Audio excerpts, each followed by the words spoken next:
এত সকাল হয়ে গেল, তুই এখনো ঘুমাচ্ছিস? যা আমাদের ছাগলকে মাঠে ঘাস খাইয়ে আন। আচ্ছা মা, যাচ্ছি। আর ঠান্ডা পানি ঢেলো না।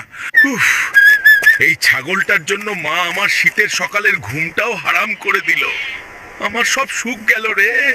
আরে সাংঘাতিক, মেলায় দেখছি কঠিন লটারি চলতেছে। প্রথম প্রাইজ 50 লক্ষ টাকা। এই লটারি যদি কোনোভাবে লেগে যায় তাহলে সারা জীবন আয়েশ করে কাটাবো। ভাই, আমার কাছে কোনো টাকা নাই, আপনি কি আমার এই ছাগলটা নিয়ে কিছু লটারির টিকিট দিতে পারবেন?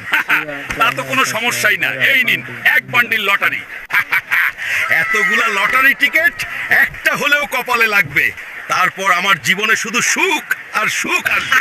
বন্ধুরা, অবশেষে অপেক্ষার প্রহর শেষ হলো। আমাদের এই মেলায় 50 লক্ষ টাকার লটারি বিজয়ী হলো আমাদের থানোস সাহেব।